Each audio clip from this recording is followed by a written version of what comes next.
அருட்பெருஞ்சோதி அருட்பெருஞ்சோதி தனிப்பெரும் கருணை அருட்பெருஞ்சோதி.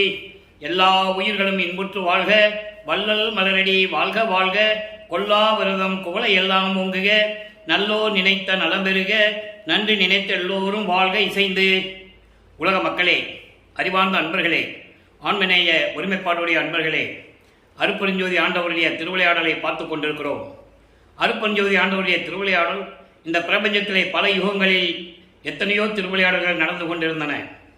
இருந்தாலும் கலியுகத்துடைய கடைசி திருவிளையாடல் தன்னுடைய மகனை, தன்னுடைய செல்வ பிள்ளையை ஒரு தாயின் வழியாக இந்த மண்ணுலக்கை வருவிக்க செய்ததுதான் கடைசி திருவிளையாடல். அந்த திருவிளையாடல் 1823ஆம் ஆண்டு தொடங்கி 30/1/1874 வரையிலும் இந்த திருவிளையாடல்கள் 51 ஆண்டுகள் தொடர்ந்து நடந்து கொண்டிருந்தன. வல்லப்பெருமான் அவர்கள் இந்த மண்ணுலக்கு வருவி விட்ட காலத்தில் சமயங்களும் மதங்களும் மார்க்கங்களும் தலை ஓங்கி நின்று கொண்டிருந்தன. சமயம் மதங்கள் மார்க்கங்களுடைய தலைவர்கள் தங்களுடைய தலைவர்களை கற்பனையாக உருவகம் செய்து அதற்கேற்றபடி அந்த உருவங்களுக்கு ஏற்றபடி ஆலயங்களை அமைத்து அதற்கேற்ற வழிபாட்டு முறைகளை அமைத்து மக்களை வழிபட செய்து விட்டார்கள் என்று வல்லப்பெருமான் அவர்கள் திருவெட்பாவிலே தெளிவாக நமக்கு அருளியிருக்கிறார்கள். ஒவ்வொரு யுகத்திற்கும் கிரேதயுகம், திரேதயுகம், துவாரயுகம், கலியுகம், ஒவ்வொரு யுகத்திற்கும் ஆயுள் காலம் உண்டு. கிரேத யுகத்துக்கு 17,28,000 ஆண்டுகள், திரேத யுகத்துக்கு 12,96,000 ஆண்டுகள், துவார யுகத்துக்கு 8,64,000 ஆண்டுகள், கலியுகத்துக்கு 5,000 ஆண்டுகள். வேதங்களும் மற்ற ஆகம நூல்களும் கூட கலியுகத்திற்கு எத்தனையோ ஆண்டுகள் கூறியிருக்கின்றன. 4,32,000 ஆண்டுகள் கூறியிருக்கின்றன. ஆனால் வல்லப்பெருமான் அவர்கள் கலியுகத்திற்கு மொத்தமாகவே 5,000 ஆண்டுகள் தான் குறிப்பிட்டுக் கொண்டிருக்கிறார். கலியுகம் 1900 ஆண்டுகளிலே முடிவடைந்து விட்டது. அதன் பிறகு இந்த யுகங்களும் இந்த சமயங்களும் இந்த மதங்களும் மார்க்கங்களுடைய ஆயுள் காலம் முடியும் போது அதற்கு பின்னால் வரக்கூடிய ஒளி யுகத்திற்கும் சுத்த சன்மார்க்க காலத்திற்கும் உலக மக்களுக்கு ஒரு ஆன்மீக வழி வேண்டும் என்பதற்காக ஒரு ஆன்மீக நெறி வேண்டும். அந்த நெறி சமத்துவமாக இருக்க வேண்டும், உலக மக்கள் அனைவரும் சமமாக வாழ வேண்டும் என்ற கொள்கையிலே சுத்த சன்மார்க்கம் என்ற ஒரு மார்க்கத்தை நிறுவி தன் மகனுடைய கையில் ஒப்படைப்பதற்காகத்தான் தன் மகனை இந்த மண்ணுலக்கை வருவிக்க செய்தார் என்பதை திருவெட்பாவிலே நாம் கண்ட உண்மை. ஆன்ற சன்மார்க்கம் அணிபெற என்னைத்தான் இன்று அமுதளித்த இனிய நற்றாயே என்று அருட்பெருஞ்சோதி அகவலிலே வல்லப்பெருமான் அவர்கள் அருளியிருக்கிறார்கள். அதோடு மட்டுமல்ல, என்னையும் இரக்கந்தன்னையும் ஒன்றாக இருக்க இசைவித்து மண்ணி வாழ்வுற என்னை வருவித்த கருணை வள்ளல் நீ என்று சொல்லுவார். அகத்தை கருத்து புறத்தை வெளுத்திருந்த உலக அனைவரையும் சகத்தை திருத்தி சன்மார்க்கத்தை அடைவித்திட அவரும் இகத்தை பரத்தை பெற்று மகிழ்ந்திடுவதற்கென்றே உகத்தை என்னை இறைவன் வருவிக்க உற்றேன், அருளை பெற்றேனே என்று கூறுவார்கள். ஆக வல்லப்பெருமான் அவர்கள் எந்த நோக்கத்திற்காக வருவிக்க உற்றார் என்ற நிலையை திருவெட்பாவிலே நாம் பார்த்து கொண்டிருக்கிறோம். இப்போ வல்லப்பெருமான் அவர்கள் வருவிக்க உற்று 8 ஆண்டுகள் வரையிலும் தான் யார் என்று தெரியாத நிலையில் இருந்து கொண்டிருக்கிறார்கள் நமது பிள்ளை பெருமான் அவர்கள். அதன் பிறகு 9வது ஆண்டிலே அருட்பெருஞ்சோதி ஆண்டவர் வந்து ஆட்கொண்ட பிறகு இறைவனால் வருவிக்க உற்றன் என்ற நிலை மட்டும் தெரிகிறது. வேற எல்லா நிலைகளும் மறைப்பு நிலையில் இருந்து கொண்டிருக்கின்றன. அருட்பெருஞ்சோதி ஆண்டவர் அந்த திருவிளையாடலை செய்து கொண்டிருக்கிறார். காரணம், தன் மகனை சமயங்களிலும் மதங்களிலும் மார்க்கங்களிலும் இருக்க செய்து அதன் பிறகு இதெல்லாம் உலக மக்களுக்கு தேவையில்லை என்ற நிலையில் இருந்து கொண்டு சுத்த சன்மார்க்கத்தை பெற்ற பிறகு எப்படியெல்லாம் சுத்த சன்மார்க்கத்துடைய நெறிகள் இருக்கின்றன என்பதை உலக மக்களுக்கு தெரிவித்துக் கொண்டிருக்கிறார். இந்த நிலையில் வல்லப்பெருமான் அவர்கள் 9வது ஆண்டிலே இறைவனால் ஆட்கொள்ளப்பட்ட பிறகு தான் இறைவனால் வருவிக்க விட்டவன் என்ற நிலை தெரிந்தும் கூட வெளியே யாரையும் சொல்ல முடியாது. அந்த நிலையில் அவருடைய மனநிலை எப்படி இருந்தது, எப்படி இறைவனிடம் முறையீடு செய்கிறார் என்பதை 1ஆம் திருமுறையிலே பதிகம் 6 திருவருள் முறையீடு என்ற பதிகத்திலே ஒவ்வொரு பாடலின் மூலமாக விளக்கத்தை பார்த்து கொண்டிருக்கிறோம். திருவருள் முறையீடு மொத்தம் 232 பாடல்களை கொண்டது. ஒவ்வொரு பாடலிலும் இறைவனை எப்படி வழிபடுகிறார் என்பதையும் இறைவனுடைய நிலையை கூறி அந்த காலகட்டத்தில் அவர் சிவபெருமான், தியாகராஜ பெருமான் என்று கூறுவார் இறைவனை. சுத்த சன்மார்க்கத்தை பெற்ற பிறகு அருட்பெருஞ்சோதி என்று சொல்லுவார். அதனுடைய விளக்கத்தை நம்ம பின்னால் பார்க்க போகிறோம். சைவ சமயத்தை சேர்ந்த தலைவர்கள், அடியார்கள், தொண்டர்கள் எல்லாம் எப்படி இறைவனை வணங்கினார்கள், எப்படி உருவகப்படுத்தினார்கள். அதே நிலையில் நமது பிள்ளை பெருமான் அவர்களும் இருந்து கொண்டு சமயங்கள், மதங்கள், மார்க்கங்களில் கூறப்பட்ட நெறிகளை பின்பற்றி கொண்டு இருக்கிறார் என்பது உண்மை. அப்போ திருவருள் முறையீடு நடக்கும்போது எப்படியெல்லாம் அவர் முறையீடு செய்கிறார் இறைவனிடம்? பாடலை நல்லா கவனிங்க. பாடல் கொஞ்சம் கடினமாக இருந்தாலும் கூட இறைவனால் அருளப்பட்ட விளக்கம் மிகவும் எளிமையானது. பிறை சூழ்ந்த வேணி முடிக்கனியே எம் பெரும் செல்வமே, கரை சூழ்ந்த கண்டத்து எம் கற்பகமே, நுதல் கண் கரும்பே, மறை சூழ்ந்த மன்று ஒளிர் மாமணியே, என் மனம் முழுவதும் குறை சூழ்ந்து கொண்டது, என் செய்கேன் அகற்ற குறித்து அருளே. இது பாடல். உன்னால் வருவிக்க உற்றவன் என்ற நிலை எனக்கு தெரிந்துவிட்டது. உனது மகன் என்று நான் அறிந்த பிறகு எந்த நிலையும் நீ கொடுக்காமல் இருப்பது எனது மனம் வேதனைப்படுகிறது. எப்படிப்பட்ட இறைவனும் சொல்கிறாரே, பிறை சந்திரனை சடையில் சூடிய இறைவன், கங்கையை சடையில் சூடிய இறைவன், என்னுடைய பெரும் செல்வம், கரை சூழ்ந்த கண்டத்து. கரை சூழ்ந்த கண்டம் என்பது பார்க்கடலிலே தேவர்களுக்காக அமுதத்தை கடையும் போது அங்கே பாம்பு தன்னுடைய விஷத்தை அந்த அமுதத்திலே கக்குகிறது, உமிழ்கிறது. அப்போ தேவர்களாம் என்ன செய்துன்னு முடிச்சிட்டு இருக்கும்போது சிவபெருமான் அந்த விஷத்தை உண்டு கழுத்திலே நிறுத்தி கொண்டார். அந்த இடம் மட்டும் கருப்பாக மாறிவிட்டது. அதான் கரை என்று சொல்லுகிறார். கருமை நிறமுடைய அந்த கண்டத்திலே கழுத்திலே நிறுத்தி கொண்ட இறைவனே, நெற்றிக்கண் உடைய இறைவனே, கரும்பு போன்று இனிப்பாக இருந்து கொண்டிருக்கின்ற இறைவனே, மறை சூழ்ந்த மன்று ஒளிர் மாமணியே, வேதங்கள் சூழ்ந்திருக்கின்ற அம்பலத்திலே ரிக்வேதம், யசுர்வேதம், சாமவேதம், அதர்வன வேதம், இந்த 4 வேதங்களும் சூழ்ந்து கொண்டிருக்கின்ற அம்பலத்திலே அருள் நடனம் செய்து கொண்டிருக்கின்ற இறைவனே, என் மனம் முழுவதும் குறை சூழ்ந்து கொண்டது. என் மனம் முழுவதும் துன்பத்தையும் துயரங்களையும் ஏற்றுக்கொண்டு உள்ளது. இதனால் வேதனைப்பட்டு கொண்டிருக்கிறேன். நான் என்ன செய்வேன்? இதையெல்லாம் அகற்றுவதற்காகவாது உன் மனதில் எண்ணி நினைத்து எனக்கு வந்து அருள்வாயாக என்று சொல்லுகிறார், முறையீடு செய்கிறார். இப்போ இந்த நிலைகள் மாறுகிறது. மாறும்போது வல்லப்பவன் அவர்கள் 13வது ஆண்டில் தொடக்கத்தில் இருக்கும்போது, வருவிக்க விட்ட 13வது ஆண்டு தொடக்கத்தில் இருக்கும்போது திருவொற்றியூர் செல்கிறார். திருவொற்றியூர் சென்று தனது இழிவு நிலையை, தன்னுடைய அவல நிலையை எப்படி இறைவனிடம் முறையீடு செய்கிறார். 2ஆம் திருமுறை பதிகம் 9 அவலத்து அலங்கள் 7வது பாடல். அவலத்து அலங்கள் என்பது, உன்னால் வருவிக்க உற்று அந்த நிலை தெரிந்த பிறகும் கூட என் மனம் துன்பத்தாலும் துயரத்தாலும் வாடிக்கொண்டிருக்கிறது. என்னை சுற்றி இருக்கின்றவர்கள், என்னை சூழ்ந்து இருக்கின்றவர்கள், என்னை அடுத்தவர்கள், என்னோடு நட்பாக இருந்து கொண்டிருக்கிறவர்கள், இவர்களெல்லாம் என்னை பார்த்து ஏளனம் செய்கிறார்கள், கிண்டல் செய்கிறார்கள். நான் என்ன செய்வதென்று தெரியாமல் இருந்து கொண்டிருக்கிறேன் என்று தனது இழிவு நிலையை, தன்னுடைய துன்பத்தையும் துயரத்தையும் இறைவனிடம் முறையீடு செய்கிறார். நல்லா கவனிங்க. நிலையிலா உலகியல் படும் மனத்தை நிறுத்திலே ஒரு நியமும் அறியே, விலையில்லா மணியே உன்னை வாழ்த்தி வீட்டு நன்னறி கூட்டு என விளம்பேன், அலையில் ஆர்ந்து எழும் துரும்பு என அலைந்தேன், அற்பனேன் திருவருள் அடைவேனா, சிலையிலாரல் கனை கொடுத்தவனே திகழும் ஒற்றியோ தியாகமா மணியே. இது பாடலுடைய அர்த்தம் என்னன்னா, நிலையில்லாத உலக வாழ்க்கையிலே படும் துன்பத்தை, என் மனம் அலைபாய்கின்றதை என்னால் நிறுத்த முடியவில்லை. மனம் ஒரு நிலையில் இல்லை. உலகிலே ஏற்படுகின்ற துன்பத்தையும் துயரத்தையும் சுமந்து கொண்டிருக்கிறேன். இதற்கான ஒரு நிலையும் எனக்கு தெரியவில்லை, ஒரு வழியும் தெரியவில்லை. விலையில்லா மணியே, ஒப்பற்ற இறைவனே, உன்னை வாழ்த்தி வணங்கி எனக்கு மோட்ச வீட்டை கொடு என்று உன்னிடம் நான் கேட்க மாட்டேன். நன்னெறி கூட்டு என விளம்பேன், அதெல்லாம் நான் உங்ககிட்ட கேட்க மாட்டேன். உன்னுடைய அருள் என்னை வந்து எப்போ ஆட்கொண்டு அருளை தருவாய், அந்த நிலையில் தான் அப்போ அவர் இருந்து கொண்டிருக்கிறார்.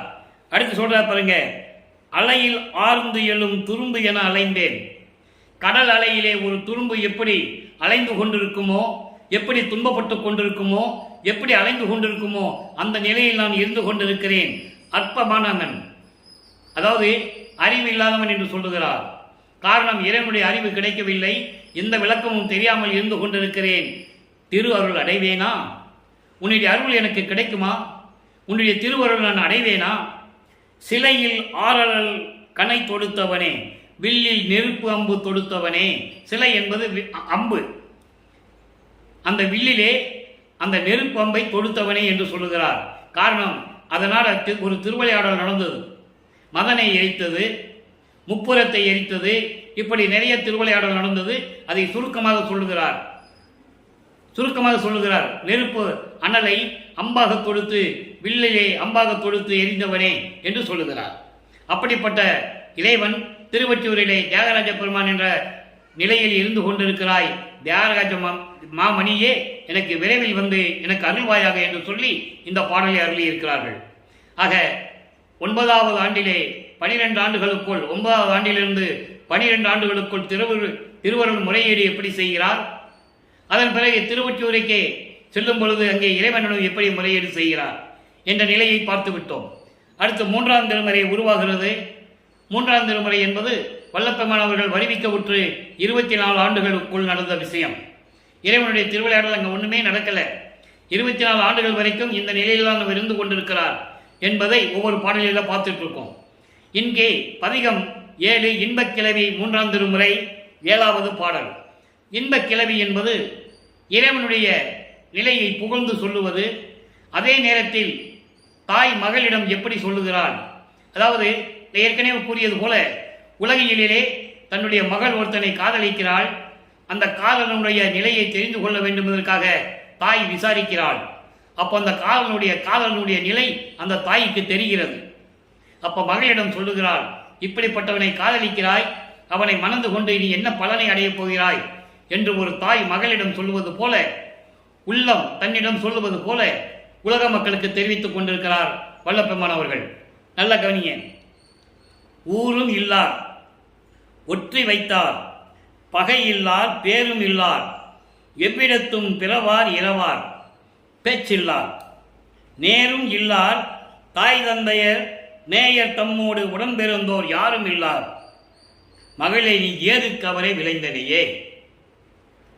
அப்போ தாய் வந்த மகளிடம் சொல்லுகிறாள், அவனை காதலிக்கிறையே, அவனுக்கு எந்த ஊரும் கிடையாது, அவனுக்கு இருக்க இடம் கிடையாது, சாப்பிட்றதுக்கு சோறு கிடையாது, இப்படிப்பட்ட நிலையில் இருக்கின்றவனை நீ விரும்பி என்ன பண்ண போற? தாய் தந்த உறவு கிடையாது, தன்னோட உடன் பிறந்தவர்கள் யாரும் கிடையாது, இப்படிப்பட்ட நிலையை நீ ஏன் அவனுடைய நிலையை எண்ணி எப்படி நீ காதலித்தாய் என்று தாய் சொல்லுவது போல சொல்லுகிறார். அப்படி என்றால் இறைவனுடைய நிலையை சொல்லுகிறார் வல்லப்பெருமானவர்கள். நல்லா கவனிங்க. ஊரும் இல்லார், ஊரும் இல்லார் என்பது இருக்க இடம் இல்லை, இருக்க இடம் இல்லை. சுடுகாட்டில் போய் படுத்துக்கிறார், இருக்க இடம் இல்லை. ஒற்றி வைத்தார், திருவொற்றியூரில் இருக்கிறார். பகை இல்லார், பகை இல்லார் என்பது எல்லாருக்கும் உதவியாக இருப்பவர், யாருக்கும் பகை இல்லை அவருக்கு. அதை தான் இந்த பாடலிலே சொல்கிறார். இறைவனுடைய நிலையை சொல்ல வேண்டும், அதுக்காக சொல்றார். பகை இல்லார் என்பது யாருக்கும் அவர் பகை கிடையாது, எல்லாருக்கும் உதவி செய்பவர். பேரும் இல்லார், எவ்விடத்தும் பிறவார் இரவார். பிறவார் இரவார் என்பது அவருக்கு பிறப்பு இறப்பு இல்லை, பிறப்பு இறப்பு இல்லை, சுயமாக தோன்றிய இறைவன் என்று சொல்லுகிறார். பேச்சில்லார், மௌனம் சாதிக்கின்றவர், மௌனம் சாதிக்கின்றவர். நேரும் இல்லார், நேரும் இல்லார் என்பது யாருக்கும் நிகராக, அதாவது யாருக்கும் நிகராக இல்லாதவர், யாருக்கும் நிகராக இல்லாதவர் என்பது தனிப்பட்ட முறையில் இருப்பவர், ஒப்பற்ற நிலையில் இருப்பவர், அவரோடு யாரையும் ஒப்பிட முடியாது. அடுத்து சொல்றார் பாருங்க, தாய் தந்தை நேயர் தம்மோடு உடன் பிறந்தோர் யாரும் இல்லை. தாய் இல்லை, தந்தை இல்லை, நண்பர்கள் இல்லை, உடன் பிறந்தவர்கள் யாரும் இல்லை. அப்போ சுயமாக தோன்றிய இறைவன், அது ஒரு பாடலிலே சொல்லுவார், தாயில் முளைக்காதவருக்கு என்று சொல்லுவார். ஒரு தாயின் வயிற்றில் முளையாதவர் என்றால் சுயமாக தோன்றிய இறைவன். அப்போ தியாகராஜ பெருமான் சிவபெருமான் தான் சுயமாக தோன்றிய இறைவன் வல்லப்பெருமான் சொல்றாரு. சொல்லணும், காலத்தின் கட்டாயம். ஏன்னா சமயங்களும் மதங்களும் மார்க்கங்களும் இந்த பிரபஞ்சம் தோன்றிய காலத்திலிருந்தே வேதங்களும் ஆகமங்களும் பெரியோர்களும் சான்றோர்களும் எல்லாம் இதைதான் சொல்லிட்டு இருக்காங்க. அப்ப இவர் அந்த நிலையில் இருக்கிறார், அதனால சொல்றாரு. அதை நீங்க நல்லா புரிஞ்சுக்கணும். அது அப்புறம் வேண்டாம்னு சொல்லுவாரு, அதை நம்ம பார்க்க போறோம். இப்ப இந்த நிலையில் இருக்கின்ற இறைவனே, உலக மக்களே, இப்படிப்பட்ட இறைவன், நான் அவனை காதலிக்கிறேன், காதல் கொண்டுள்ளேன், அவன் மீது பேரன்பு கொண்டுள்ளேன், என்னை வருவிக்க ஊற்றானை தவிர இன்னும் என்னிடம் வந்து எதுவும் பேசவில்லை, என்னோடு வந்து கொஞ்சி குழாவி விளையாடவில்லை.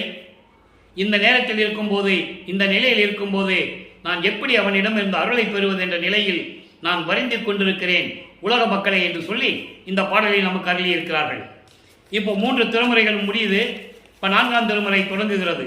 4ஆம் திருமுறை எப்படின்னா, வல்லப்பமானவர்கள் வருவிக்க உற்று 4வது எட்டில் இருந்து கொண்டிருக்கிறார். 4×32. இதெல்லாம் எப்படி தெரியும்னு நீங்கள் கேட்கலாம். திருவுட்பாவின் பாடல்களை உற்று நோக்கும்போது, சுத்த சன்மார்க்க விளக்கங்களை இறைவன் வல்லப்பமானவர்கள் அருளும்போது இந்த நிலைகளெல்லாம் நீங்கள் பாடலிலே தெரிந்து கொள்ளலாம். அப்போ 32 ஆண்டுகளுக்குள் வருவிக்க உற்ற 32 ஆண்டுகளுக்குள், அதாவது 25வது ஆண்டிலிருந்து 32 ஆண்டுகளுக்குள் இந்த 8 ஆண்டில் என்ன நிகழ்வுகள் நடந்தது, இறைவனுடைய திருவிளையாடல் எப்படியெல்லாம் நடந்தது என்பதை நாம் பார்க்க போகிறோம்.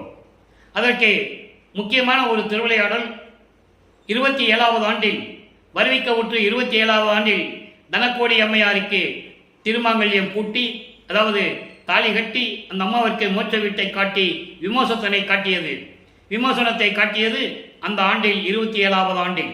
அதன் பிறகு அன்பு மாலையும் திரு அற்பராச மாலையும் பிரசாத மாலையும் அபராத மன்னிப்பு மாலையும் அதிசய மாலையும் எல்லாம் உருவாகிவிட்டன. எல்லா விளக்கங்களையும் நம்ம பார்த்துட்டோம். இப்போ அன்பு மாலையிலே நம்ம பார்த்து கொண்டிருக்கிறோம்.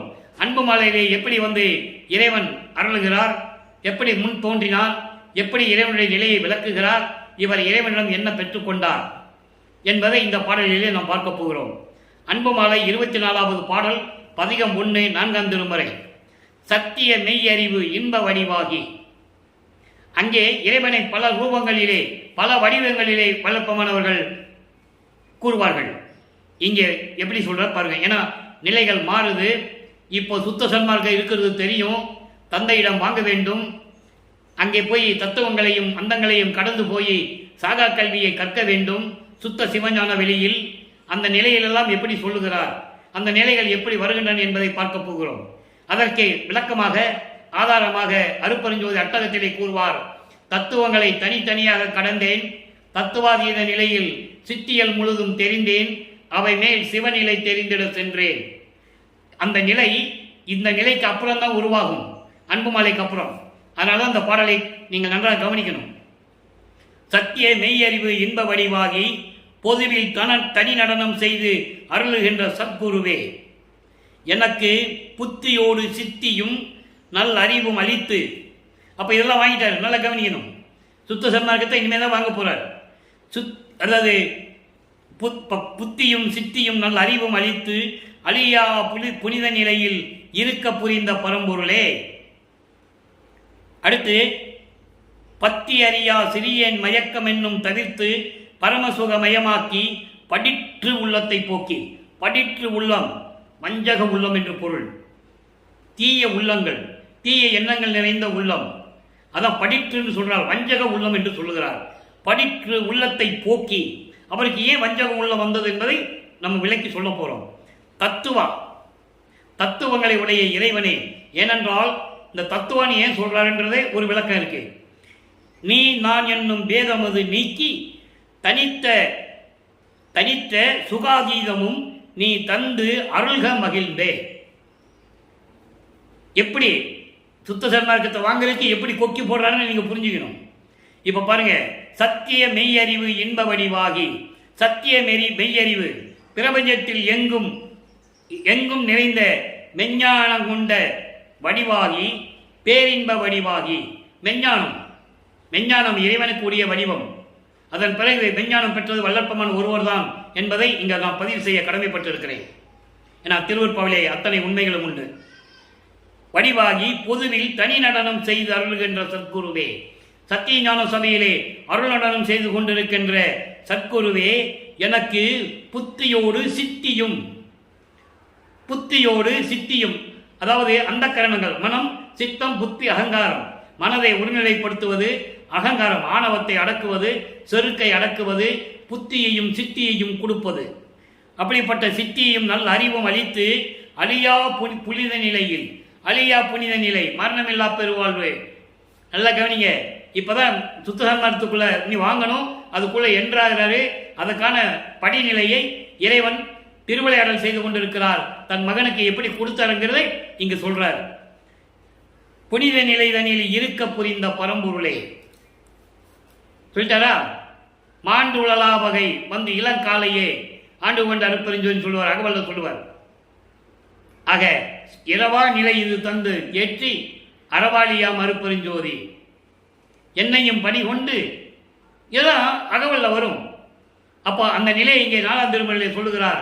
அன்பு மலையிலே இப்படிப்பட்ட ஒரு நிலையில் என்னை வைத்து விட்டு எனக்கு அருளி கொடுத்த பரம்பொருளே, பத்தி அறியா சிறியேன் மயக்கம் தன்னும் தவிர்த்து, பத்தின என்ன இந்த தெரியாத நிலையில் இருந்த எனக்கு மயக்கத்தை நீக்கி, மயக்கம் என்பது சமயங்களும் மதங்களும் மார்க்கங்களில் சொல்லப்பட்ட நெறிகளை நீக்கி, அந்த மயக்கத்தை நீக்கி பரம சுகமயமாக்கி படிற்று உள்ளத்தை போக்கி பேரின்பத்தை கொடுத்து வஞ்சக நிலையில் இருக்கின்ற எனது மனதை போக்கி, அவன் வஞ்சக நிலையில் இருக்கின்ற இந்த சமயங்களும் மதங்களும் மார்க்கங்களில் சொல்லப்பட்ட சங்கற்ப விகற்பங்களை எல்லாம் நீக்கி தத்துவத்தின் தலைவனே என்று சொல்லுகிறார்.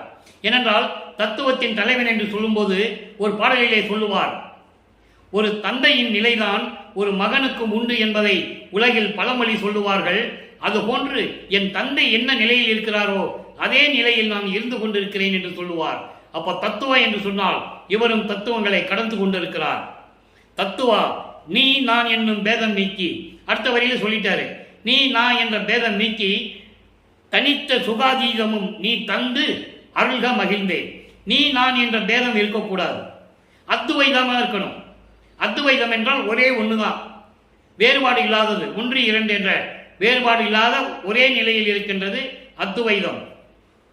அந்த நிலையில் இருந்து எனக்கு பேரின்பத்தை கொடுத்து எனக்கு மகிழ்வோடு நீ அருள வேண்டும் என்று சொல்லி இந்த பாடலை அருளி இருக்கிறார்கள். ஆக இந்த பாடலிலே நாம் கண்ட இறைவனுடைய திருவிளையாடல் எப்படி என்றால், இறைவனிடம் தோன்றி இறைவனிடம் அருளை எப்படி கொடுக்கிறார் என்பதை பார்த்து விட்டோம். மரணமில்லா பெருவாழ்வை கொடுத்தது மட்டுமல்லாமல் புத்தியோடு சித்தியும் அறிவும் அளித்து அழியா புனித நிலையில் இருக்க புரிந்த பரம்பொருளே. இப்போ 3ஆம் திருமுறை வரைக்கும் அது நடக்காது. வருவிக்க விட்ட 24 ஆண்டுகள் வரைக்கும் அவர் பட்ட துன்பங்கள் துயரங்கள் தான் பாடல்கள் இருக்கும். இறைவனால் வருவிக்க விட்டவன் நிலை தெரிந்து கூட அவரால் எந்த அருளையும் பெற முடியவில்லை. ஏனென்றால் காலங்கள் இருக்கிறது, 51 ஆண்டுகள் இருக்கணும். அப்போ இவர் சமயங்களிலும் மதங்களிலும் மார்க்கங்களில் இருந்துட்டு அப்புறம் வெளியே வந்து இதெல்லாம் தேவையில்லைன்னு மக்கள்கிட்ட சொல்லணும். சுத்த சன்மார்க்கத்துக்கு இது தேவையில்லை அப்படின்ற நிலையை மக்கள்கிட்ட சொல்லணும். ஏன்னா அதுக்காக தான் வருவிக்க விட்டவர். இப்போ 6ஆம் திருமுறை உருவாகிறது. சுத்த சன்மார்க்கத்தை வாங்கியாச்சு, ஏம சித்தியை வாங்கியாச்சு, தத்துவங்களை கடந்தாச்சு, அந்தங்களை கடந்தாச்சு, சாகா கல்வியை பயிற்றாச்சு, சாகா கல்வியை கற்றுக்கிட்டாச்சு. இப்போ எல்லாம் முடிஞ்ச உடனே இவர் ஒரு விண்ணப்பம் வைக்கிறார்.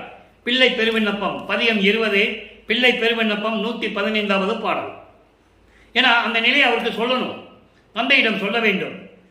அன்னையே, என்றன் அப்பனே, என் தாயே, என்னுடைய தந்தையே, அப்பனே, திருச்சிற்றம்பலத்து அமுதனே, திருச்சிற்றம்பலத்தில் இருக்கின்ற அமுது போன்ற இறைவனே, என நான் உன்னையே நினைத்து உன்னையே கருதி உன் பணி புரிந்து இங்கு உலகிலே கருணை என்பதுதான் என்னையே நிலையாய் இருத்த உள் வருந்தி இருக்கின்றேன்.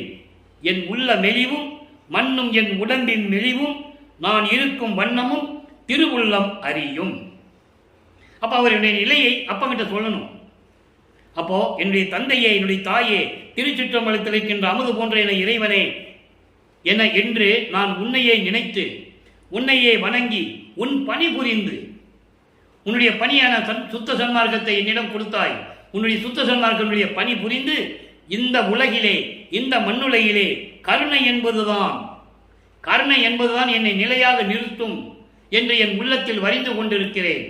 அந்த நிலையை நினைத்து என் உள்ள மெலிவும் உள்ள வாடி சென்ற கருணை ஒண்ணுதான் என்னை நிலையாக நிறுத்தக்கூடிய ஒரு ஆயுதம்.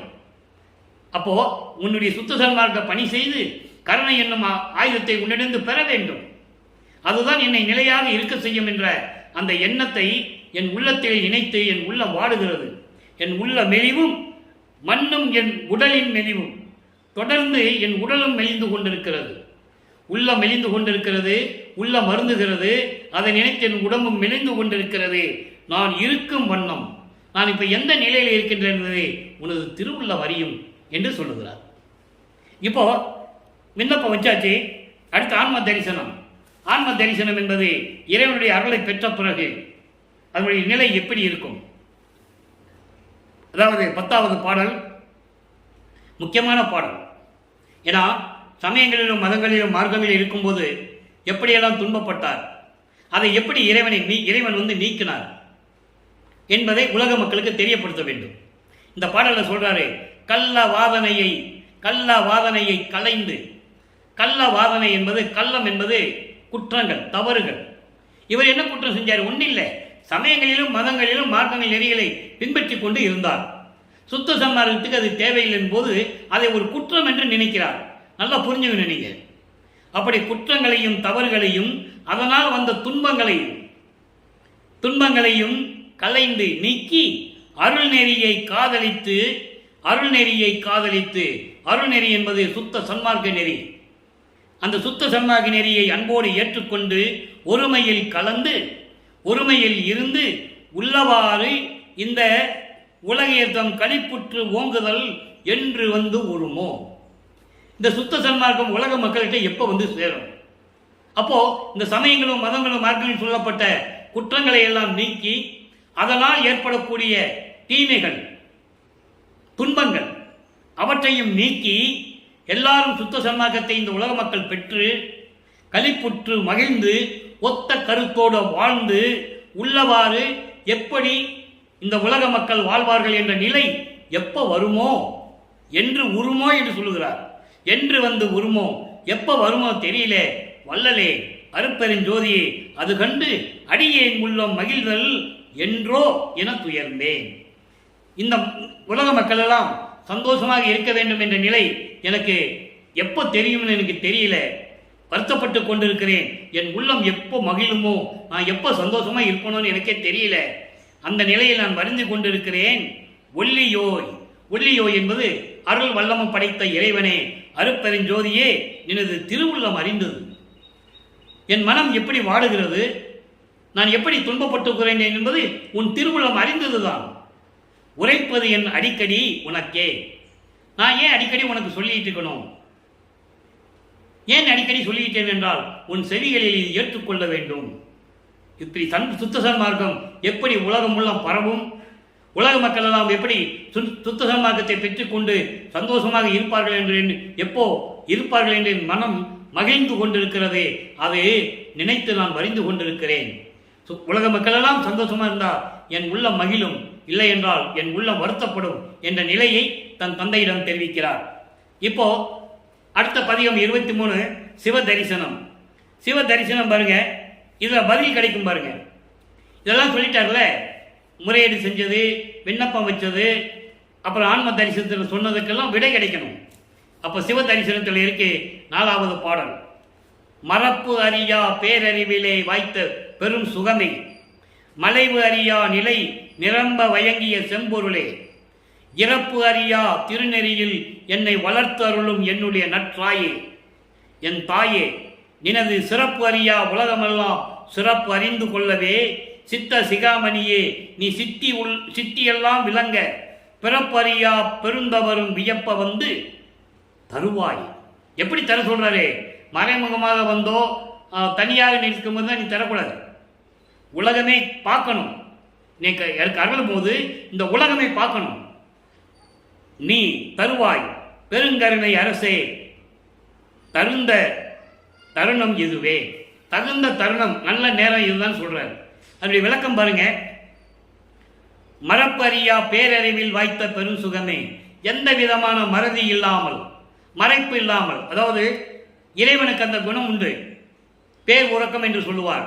அப்படிப்பட்ட மெஞ்ஞான அறிவோடு இருக்கின்ற திகழ்ந்து கொண்டிருக்கின்ற அருட்பெருஞ்சோதி ஆண்டவரே, பேரின்பமான இறைவனே, மலைவு அறியா நிலை நிரம்ப வயங்கிய செம்பொருளே, அதாவது திகைப்பில்லாத நிலையில் பரிபூர்ணமாக விளங்கி கொண்டிருக்கின்ற செம்பொருளே, அருட்பெருஞ்சோதியே, இறப்பு அறியா திருநெறியில் என்னை வளர்த்து. இறப்பு அறியா திருநெறி, அதான் நான் அடிக்கடி கூடுவதுண்டு. சுத்த சன்மார்க்கத்தில் நீங்கள் வந்துவிட்டால் உங்களுக்கு பிறப்பு இறப்பு இல்லை, இறைவனுடைய திருவடி தான் உங்களுக்கு கிடைக்கும் என்பதை இங்கே சொல்லுகிறார். இறப்பு அறியா, இறப்பே இல்லாத திருநெறி சுத்த சன்மார்க்க நெறியில் என்னை வளர்த்து அருளும் என்னுடைய நற்றாயே, என்னுடைய நல்ல தாயே. சுத்த சன்மார்க்கத்தில் வைத்துக்கொண்டு இரவா நிலையில் இருக்கின்ற சுத்த சன்மார்க்கம், அதான் மரணமில்லா பெருவாழ்வில் இருக்கின்ற சுத்த சன்மார்க்கம். சுத்த சன்மார்க்கத்தில் இருந்தால் மரணம் இல்லை. அப்படிப்பட்ட நிலையில் என்னை வளர்த்தருளும் என்னுடைய தாயே, என் தாயே, நினது சிறப்பறியா உலகமெல்லாம் சிறப்பறிந்து கொள்ளவே உனது அருள் வல்லமையை அறியாத இந்த உலகமெல்லாம், உலக மக்கள் எல்லாம் உன்னுடைய சிறப்பை அறிந்து கொள்ள, உன்னுடைய சிறப்பை அறிந்து கொள்ள சித்த சிகாமணியே, என் உள்ளத்தில் இருக்கின்ற சுத்த சன்மார்க்க தலைவனே, நீ சித்தியெல்லாம் விளங்க, நீ அருள் வல்லமையோடு விளங்கிக் கொண்டிருக்கிறாய் என்று பிறப்பு அறியா பெருந்தவரும் வியப்ப. பிறப்பு அறியா பெருந்தவர்கள் அப்படி என்றால் தேவர்கள், முனிவர்கள், பதத்தலைவர்கள், பிரம்மன், திருமால் போன்றவர்கள், இவர்களெல்லாம் அறிய முடியாத நிலையில் இருந்து கொண்டிருக்கின்ற இறைவனே, அவர்களெல்லாம் வியக்கும்படி உன்னுடைய சிறப்பு அவங்களுக்கு தெரியாது, உன் சிறப்பை அவங்கள் அறிந்து கொள்ள வேண்டும் என்பதற்காக என்னிடம் வந்து அவர்களெல்லாம் அறியும்படி வியக்கும்படி வந்து தருவாய், வியக்கும்படி வந்து தருவாய். பெருங்கருணை அரசே, தகுந்த தருணம் இதுவே, இதுதான் சரியான நேரம், விரைவில் வந்து எனக்கு அருள்வாயாக என்று சொல்லுகிறார். இதை எல்லாரும் அதிசயக்க என்று சொல்லுகிறார்களே, அதை ஒரு பாடலிலே சொல்லுவார். 7 உலக அவத்தை விட்டு ஏறினேன் மேல்நிலை. 7 உலக அவத்தை என்பது 7 வகையான பிறப்பு இறப்புகள். அகவலில் 5 சொல்லுவார், 4 சொல்லுவார். ஊர்வன, பரப்பன, உருவன, நடப்பன. ஊர்வன என்பது ஊர்ந்து செல்லக்கூடிய உயிரினங்கள், பரப்பன பறந்து செல்லக்கூடிய உயிரினங்கள், உருவன தாவரங்கள், நடப்பன நடந்து செல்லக்கூடிய உயிரினங்கள். இந்த 4 இல்லாம தேவர்கள், அசுரர்கள், மனிதர்கள், இந்த 7 வகையான பிறப்பு நேர்ப்பிலிருந்து நான் ஏறிவிட்டேன், நீக்கி ஏறிவிட்டேன் என்று சொல்லுகிறார். காரணம், சுத்த சன்மார்க்கத்தை பெற்றுக்கொண்டார். மேல்நிலை, ஏறினேன் மேல்நிலை. ஊழிதோறும் ஊழி உயிர் தலைத்து ஓங்கினன். நான் சுத்த சன்மார்க்கத்தில் இருந்ததனால் இந்த அவத்தை எல்லாம் நீக்கினேன். அதோடு மட்டுமல்லாமல் மரணமில்லா பெருவாழ்வையும் ஒவ்வொரு யுகத்திலையும் நான் பெற்றிருந்தேன். இதை பார்த்து ஆலியானும் அயனும் அதிசயத்திட, என்னுள் வாழி அருப்பெருஞ்சோதி மன்னரே என்று சொல்லுவார். அதாவது ஆலியான் என்பது திருமால், கடலிலே பள்ளி கொண்டவன். அயன் பிரம்மன், இவங்கெல்லாம் அதிசயிக்கிறாங்க என்னுடைய நிலையை பார்த்து. அதான் இங்க சொல்றாரு, எல்லாரும் வியக்கும்படி எனக்கு கொடுக்கணும்னு சொல்றாரு. அந்த பாடலை நான் வாங்கிட்டேன்னு சொல்றாரு. நல்லா புரிஞ்சுக்கணும் நீங்க. அப்ப நிலைகள் மாறுது இல்லையா? இங்க நீ கொடுக்கணும்னு வந்து சொல்றாரு. தகுந்த தருணம் இதுவே, வியப்ப வந்து அருள்வாயின்னு சொல்லுவாரு. அங்கே வந்து விட்டார், அருளி விட்டார், நான் எல்லாரும் வியக்கும்படி பார்த்து கொண்டிருக்கிறார்கள் என்று சொல்லுவார். வாலி என்று என்னை மால் அயனையோர் வந்து அருட்பேர் ஆளி என துதித்து ஏத்த புரிந்தாய். நியூடூலி வாழி என்று அன்றே எனக்கு சாகாவரமும் உபந்தளித்தாய். வாழி மன்றோங்க மறுப்பெருஞ்சோதி நின் மன்னருளே என்று சொல்லுவார். ஆக இந்த நிலையை பாடல்களிலே கூறியதை நீங்கள் நன்றாக புரிந்து கொள்ள வேண்டும். அப்போ இப்ப எல்லாம் முடிஞ்சிச்சு, நீ வந்து கொடுக்கணும்னு சொல்றாரு. இனிமே வாங்கியது எப்படி, அதுக்கு பதில் சொல்லணும்ல. அப்போ தனித்திராளங்கள்ல பதில் சொல்ற. இங்க இருக்கிற விளக்கத்துக்கு 23வது பதியத்தில் சிவ தரிசனம் இருக்கிற கேள்விக்கு 110வது பதியம் தனித்திராளங்கள்ல 153வது பாடல்ல சொல்ற பதில் சொல்ற. அதனால உங்களுக்கு கோர்வையா ஒவ்வொரு பாடலின் மூலமாக இருந்து இறைவனுடைய திருவிளையாடலையும் அந்த அருளை எப்படி பெற்றார் என்பதையும் விளக்கி சொல்லிக்கொண்டு இருக்கிறேன். நாய்க்கும் ஓர் தவிசிட்டு, நல்ல கவனிக்கணும். நாய் என்பது தன்னை சிறுமைப்படுத்திக் கொள்ளுகிறார் தன் தந்தை முன்னால். இந்த நாய்க்கு அறிவே இல்லாமல் போச்சுன்னு நம்ம சில நேரங்களில் சொல்லுவோம், பெரியவங்கிட்ட சொல்லுவோம். பெரியவங்க ஏதாவது சொல்லும்போது, ஆமையா இந்த நாய்க்கு அறிவில்லாமல் போச்சுன்னு சொல்லுவோம். தன்னை தாழ்த்திக் கொள்வது, தந்தையிடம் தன்னை தாழ்த்திக் கொள்கிறார். அதான் நாய் என்று சொல்லுகிறார் தன்னை. நாய்க்கும் இந்த சிறுவனுக்கும் ஓர் தவிசையிட்டு பொன் மாமுடி நன்று சூட்டினை என்று நீ நண்பர்கள் வாய்க்கு வந்தபடி பல பேசவே, மதியிலேனையும் மன்னருள் சக்தியாம் தாய்க்கு காட்டி நல் தன்னமுதம் ஊட்டி. நல்லா கவனிக்கணும், அமுதம் ஊட்டின்னு சொல்லுவார். நான் பசித்த போதெல்லாம் தான் பசித்ததாகி அருள் அமுதம் ஊட்டி என்று சொல்லுவார். அவர் சொல்லும் போதெல்லாம், இறைவனை பற்றி சொல்லும் போதெல்லாம் அருள் அமுதம் ஊட்டி, தன்னமுதம் ஊட்டி அப்படிதான் சொல்லுவார். ஊட்டி ஓர் தவள மாட பொன் மண்டபத்து ஏற்றியே, செய்திக்கு நேர என் கையில் பொற்கங்கணம் திகழ கட்டினை, என்னை நின் செய்கையே. என்ன ஒன்று திருவிளையாடல்னு சொல்றார். அதான் என்னை நின் செய்கையே அப்படின்னா என்ன ஒரு திருவிளையாடல், அற்புதமா நடத்திட்டேன்னு சொல்றாரு. இது ஒரு பொருள் பாருங்க. நாய்க்கும் ஒரு தவிசையிட்டு பொன் மாமுடி நன்று சூட்டினை. இப்படியெல்லாம் சுத்த சன்மார்க்கத்தை சேர்ந்தவர்கள் உன் நண்பர்கள் சொல்லிக் கொண்டிருக்கிறார்கள். வாய்க்கு வந்தபடி பல பேர் பேசிக் கொண்டிருக்கிறார்கள். நல்லா கவனிக்கணும். எப்படி ஒரு சிம்மாசனம் கொடுத்து, தவிசு என்பது ஒரு இருக்கை, அருள் சிம்மாசனம். அப்படி ஒரு அருள் சிம்மாசனத்தை கொடுத்து பொன்னாலான ஒப்பற்ற கிரீடம் சுட்டி இளவரசருக்கு முடிசூட்டுவது போல மன்னர்கள் இளவரசருக்கு தனது மகனோ மகளோ இருந்தால், இளவரசியோ இளவரசனோ இருந்தால் முடிசூட்டுவார்கள் அரசாட்சியை கொடுப்பதற்காக. அதுபோல எனக்கு கிரீடம் சூட்டினை என்று உன் அன்பர்கள் எல்லாம் வாய்க்கு வந்தபடி பலவாறு பேச, இந்த மதியிலேனையும் அறிவில்லாதவனையும் மன்னருள் சக்தியாம் தாய்க்கு காட்டி நிலையான அருள் சக்தியோடு விளங்கிக் கொண்டிருக்கின்ற என் அம்மை சிவகாமி வள்ளிக்கு காட்டி, இவன் என் மகன் என்று நீ அவருக்கு சூட்டி, அதோடு மட்டுமல்ல மன்னருள் சக்தியாம் தாய்க்கு காட்டி நல் தன்னமுதம் ஊட்டி. தன்னமுதம் என்பது மதிமண்டலத்து அமுதம், தன்னமுதம் என்பது குளிர்ந்த அமுதம், குளிர்ந்த அமுதம் என்பது மதிமண்டலத்து அமுதம். மதி வழியாக, அதாவது உள்நாக்கு வழியாக அமுதம் சுரக்கும். பசின்னு வந்துட்டா அமுதம் சுரக்கும். அவருக்கு பசிக்கணும் சாப்பிடணும்னு அவசியம் இல்லை, சிறுநீர் கழிக்கணும்னு அவசியம் இல்லை. அதான் மதிமண்டலத்து அமுதம் ஊட்டி ஓர் தவளமாட பொன் மண்டபத்து ஏற்றி. தவளமாடம் பொன் மண்டபம் என்பது 16வது நிலையான சுத்த சிவஞான வெளி. அதுதான் கடவுள் நிலையந்து அம்மயமாகின்ற வெளி. அந்த நிலையிலே எனக்கு ஏற்றி சேய்க்கு நேர், இவன்தான் எனக்கு மகன். சேய்க்கு நேர் என் கையில் பொற்கங்கணம் கட்டி திகழ கட்டினை. பொற்கங்கணம் என்பது காப்பு. நீங்க உலகிலே கேள்விப்பட்டிருக்கலாம். நாட்டாமை வயசாயிடுச்சு, அதுக்காக கையில் ஒரு காப்பு போட்டிருப்பாங்க. அந்த காப்பை எடுத்து உலக அறிய, அதாவது இந்த ஊர் மக்கள் அறிய, இனிமேல் என்னுடைய செயலை நாட்டாமை பொறுப்பை என் மகன் செய்வான் என்று சொல்லி அந்த காப்பை தன் கையிலிருந்து கலட்டி மகனுக்கு சூட்டுவார், மகனுக்கு கட்டுவார். அந்த அந்த தங்க காப்பு அது இருந்தால் ஒரு அடையாளம், இவர் நாட்டாமை அப்படின்னு ஒரு அடையாளம். அதுக்காக இந்த கையில காப்பு கட்டிக்கிறது. இந்த கையில காப்பு கட்டிவாங்க, நாட்டாமை என்ற நிலை அவருக்கு கிடைக்கும். அந்த நிலையில் சொல்லுகிறார், அது போன்று இவன் என் மகன், இனிமேல் இவன்தான் பிரபஞ்சத்தை இயக்கப் போகின்ற இறைவன் என்று சொல்லி அந்த பொற்கங்கணத்தை, அந்த காப்பை எனக்கு கட்டி அங்கீகாரம் கொடுத்தாய். அங்கீகாரம் கொடுத்தாய். இது உன்னுடைய திருவிளையாடலில் அற்புதமான திருவிளையாடல் என்று சொல்லுகிறார். என்னை நின் செய்கையே, இது உன்னுடைய திருவிளையாடல் என்று சொல்லுகிறார். அடுத்து பதிவு 112 மெய்யருள் வியப்பு. இப்போ அருளை வாங்கியாச்சு, எல்லா நிலைகளும் வாங்கியாச்சு. அப்போ அந்த அருளுடைய நிலை என்ன, அதனுடைய வியப்பு தன்மை என்ன, அதிசயம் என்ன? 75வது பாடல் 112வது பதிகம் மெய்யருள் வியப்பு. நல்லா கவனிங்க. புழுவில் பூத்த புழுவும் நிகர போதாத நாயினேன். அதாவது புழு இருக்குல்ல, அந்த புழுவை விட சின்ன புழு நான் சொல்றேன், தன்னை தாழ்த்தி கொள்ளுகிறான். அப்படிப்பட்ட புழுவாக இருக்கின்ற, அதுக்கும் நிகராக இல்லாமல் இருக்கின்ற அந்த புழு கூட நான் சமமானவன் கிடையாது. அப்படிப்பட்டவனை பொதுவில் நடிக்கும் தலைவா, சத்தியஞான சபையில் நடிக்கும், சத்தியஞான சபையில் அருளனனம் செய்து கொண்டு அருளாட்சி செய்து கொண்டிருக்கின்ற சுத்த சன்மார்க்க தலைவனே, சுத்த சன்மார்க்க தலைவனே, நினைக்கே அடிமை ஆயினேன். ஏனாவன் எனினும் யான் நின் அம்மையில் நின் அடியேன் என அறிந்தேன், இதயம் மலர்ந்தேனே என்று சொல்லுவார்.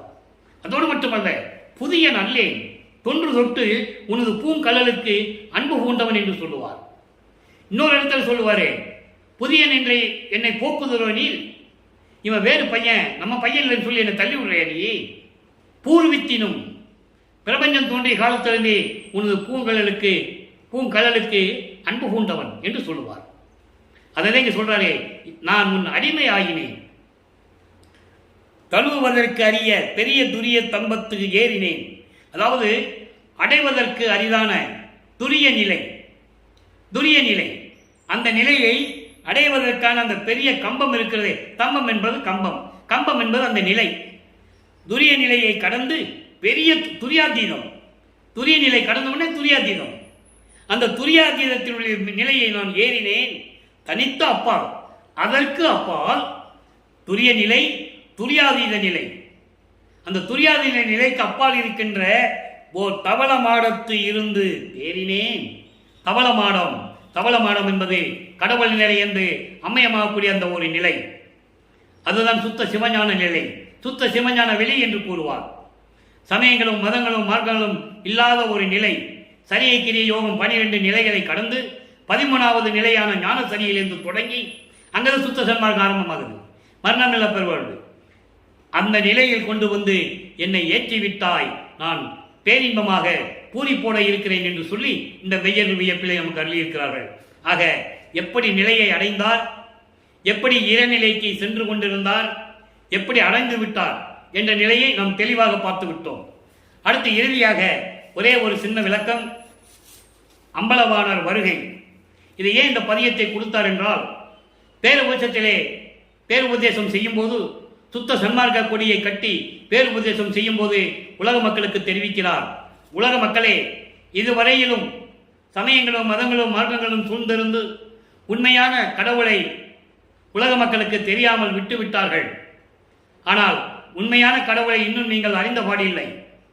இயற்கை உண்மை விளக்க கடவுளாகிய அருப்பொருஞ்சோதி ஆண்டவர் தான் உண்மையான கடவுள். அப்படி கடவுள் வருகின்ற நேரம் வந்துவிட்டது. அம்பலவாணர் வருகை நேரம் வந்துவிட்டது என்பதை குறிப்பிடுவதற்காக ஒரு பதியத்திலே இந்த பாடலை நமக்கு அருளியிருக்கிறார்கள். அங்கே இறைவனுடைய நிலையையும் தான் எப்படி இறைவனிடம் அருளை பெற்றேன் என்பதையும் இந்த நிலைகளெல்லாம் கூறுகிறார். எளிமையான பாடல். பாடலை பாருங்க.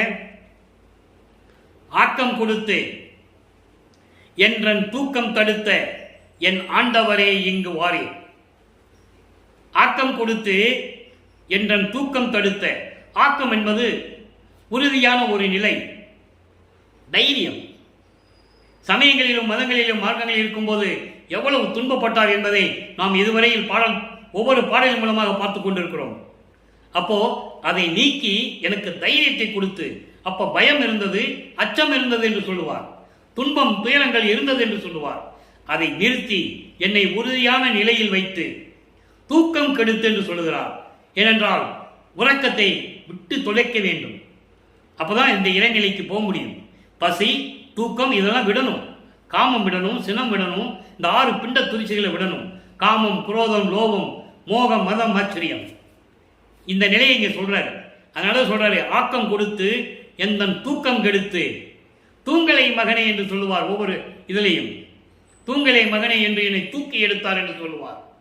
அப்படிப்பட்ட தூக்கத்தை எனக்கு கெடுத்து அதை தடுத்து என் ஆண்டவரே அருப்பெருஞ்சோதியே இங்கு வாரி, மண்ணுலகத்துக்கு வாரி, இப்பொழுது நீ வர வேண்டும் என்று கூப்பிடுகிறார். அதோடு மட்டுமல்ல, தாண்டவரே இங்கு வாரி. தாண்டவரே என்பது திருச்சிற்றம்பலத்திலே அருள் நடனம் செய்து கொண்டிருக்கின்ற இறைவனே, இப்போ என் முன்னால் வாருங்கள் என்று இந்த பாடலை அருளியிருக்கிறார்கள். அடுத்து பாருங்க, ஆபத்தை நீக்கி ஓர் தீபத்தை ஏற்றி. எவ்வளவு எளிமையா சொல்றாரு, சூட்சுமமான விளக்கம் இருக்கு.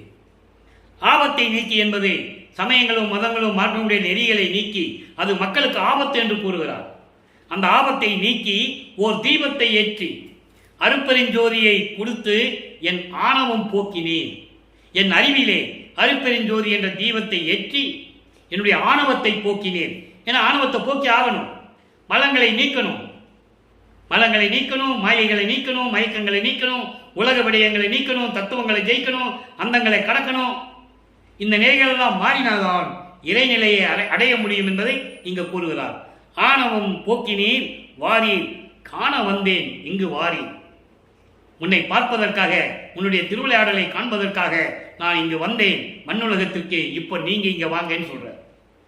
ஆக அன்பர்களே, இன்று பார்த்த விளக்கத்தை பார்த்து விட்டோம். இன்று அருட்பெருஞ்சாண்டவர் எப்படியெல்லாம் திருவிளையாடல் செய்தார் என்பதை ஒவ்வொரு பாடலின் மூலமாக பார்த்தோம். முதலிலிருந்தே பார்த்தோம். 1ஆம் திருமுறையிலே நிலை என்ன, 2ஆம் திருமுறையிலே இருக்கும்போது நிலை என்ன, 3வது திருமுறை, அதாவது 24 ஆண்டுகளுக்குள் வல்லப்பெருமானவர்கள் வருவிக்க உற்று 24 ஆண்டுகளுக்குள் என்ன நடந்தது என்ற உண்மை, அதன் பிறகு 25வது ஆண்டில் 32 ஆண்டுகளுக்குள் எப்படி இறைவனுடைய திருவிளையாடல் நடந்தது என்பதையும், அதன் பிறகு சுத்த சன்மார்க்கத்தை பெற்ற பிறகு இறைவன் எந்த நிலையில் இருந்தார், எப்படியெல்லாம் அருள் செய்தார், இவர் எப்படி இறைவனானார் என்பதை நாம் பார்த்துவிட்டோம். எனவே அன்பர்களே, இன்றைய அருட்பெருஞ்சாண்டவருடைய திருவிளையாடலை பார்த்துவிட்டோம். எனவே நீங்களும் இறைவன் ஏற்படுத்திய சுத்த சன்மார்க்க சங்கத்தில் சேர்ந்து, சமரச சுத்த சன்மார்க்க சத்திய சங்கத்தில் சேர்ந்து இறைவன் அருளை பெற்றுக்கொண்டு சைவ நெறியில் இருந்து கொண்டு புலாலும் கொலையும் மறுத்து மாமிச உணவை உட்கொள்வதை நிறுத்தி உயிர்களை கொலை செய்வதை நிறுத்தி எல்லா உயிர்களையும் தன் உயிர் போல் பாவித்து ஜீவகாருண்ய ஒழுக்கத்தில் இருந்து கர்ண ஒழுக்கம், இந்திரிய ஒழுக்கம், கர்ண ஒழுக்கம், ஜீவ ஒழுக்கம், ஆன்ம ஒழுக்கம் என்ற ஒழுக்கங்களை முடிந்த அளவுக்கு கடைபிடித்து இறைவனுடைய அருளை பெற்று இறைவனுடைய செல்வங்களையும் பெற்று நீங்கள் இந்த வையகத்தில் வாழ்வாங்கு வாழ வேண்டும் என்று சொல்லி இறைவனுடைய தயவாலயம் கண்ணையாலையும் வாழ்த்தி இந்த வள்ளலார் ஒளியான் விடைபெறுகிறேன். மீண்டும் நாளை சந்திப்போம். நன்றி, வணக்கம். அருட்பெருஞ்சோதி அருட்பெருஞ்சோதி தனிப்பெருங்கருணை அருட்பெருஞ்சோதி. மீண்டும் நாளை அருட்பெருஞ்சோதி ஆண்டவருடைய திருவிளையாடல் தொடரும்.